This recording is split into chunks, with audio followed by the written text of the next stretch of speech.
Thank you, Mr. President, ladies and gentlemen of the Senate. You know, one of the difficulties I have in hearing a lot of the things that have been said is you would give people the impression that life is somehow a zero-sum game, that somebody's economic condition comes as a direct result of them being taken advantage of. You know, Ronald Reagan once said, "We have so many people who can't see a fat man standing beside a thin one without coming to the conclusion the fat man got that way by taking advantage of the thin one." That's not the path out of poverty. Resentment's not a path out of poverty. It comes in handy on election day, but it's not a path out for the poor. You know, telling thinking you're going to solve Iowa's problems economically by taxing the job creators, the investors, the employers, more money, that's how we're going to fund our bills, right? You're going to solve the problems by taxing the people who pay the bills, create the jobs, and invest the money more. Well, I mean, that might sound good on paper for about 8 minutes, but then the economic realities of hiring people, employing people, and paying for health insurance and all those other things come into play. You know, up in northwest Iowa, we know that money migrates. We know that money migrates because we've seen a lot of jobs. We've seen a lot of white-collar jobs. High-paid professionals leave our part of the state, and all they did was drive across the river to South Dakota. They took the tax revenue we could have used on our schools with them and on our infrastructure, and they left. And that diminished our ability to pay our bills. You know, when you kill the incentive, you kill the revenue. I mean, I don't think that's that hard to figure out. And lower tax rates, the kind Senator Feinster's talking about, they incentivize making money, creating jobs, and investing. You know, in Sioux City, we've literally watched hundreds of millions of dollars go across the river. Jobs left, money left, people left, and that's just not a viable strategy to pay bills. Lower tax rates incentivize and motivate investors and job creators to come back into this state.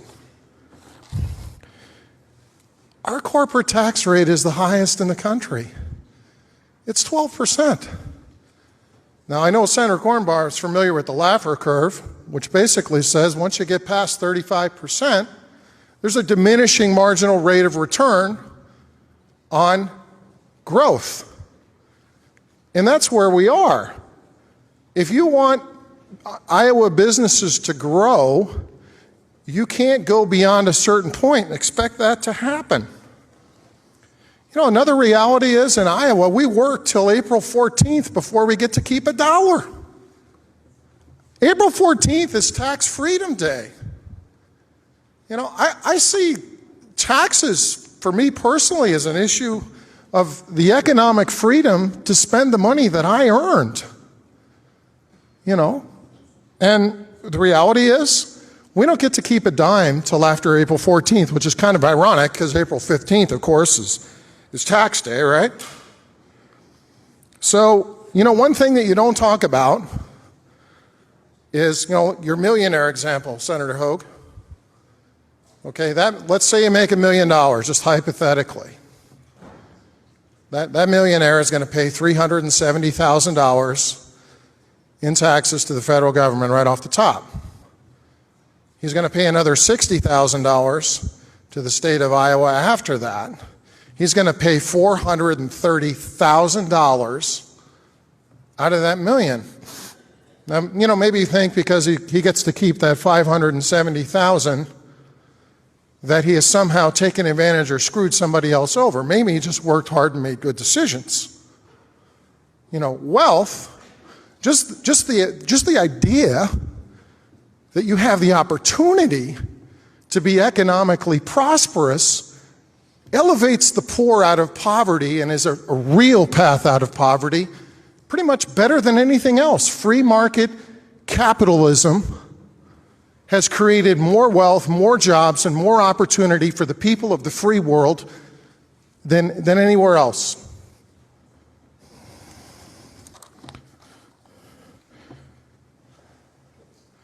So telling Iowans, telling low-income Iowans that they've somehow been taken advantage of, that's not a path out for them.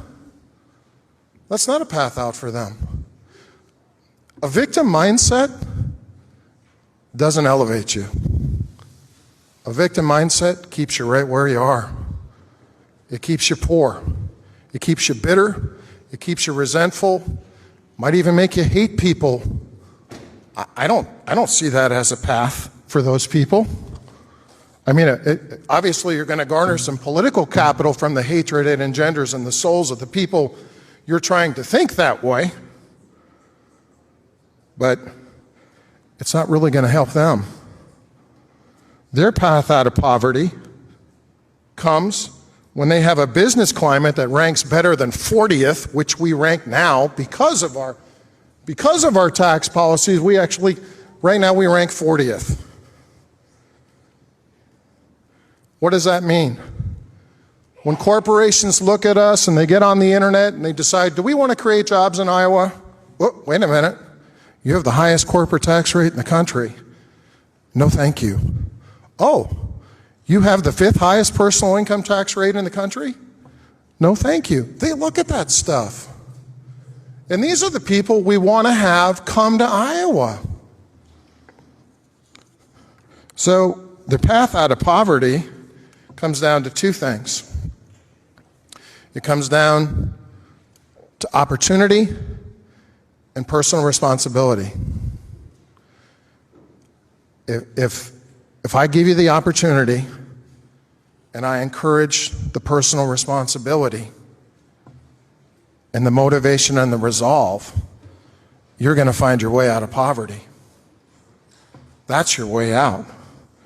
And what Senator Feenster's trying to do is create a more favorable business climate that'll work for Iowans. So, you know, it really is time to stop demonizing the people who pay the bills. It's time to stop demonizing people who are wealthy. I mean, that works well in practice politically, but it's not going to help the poor.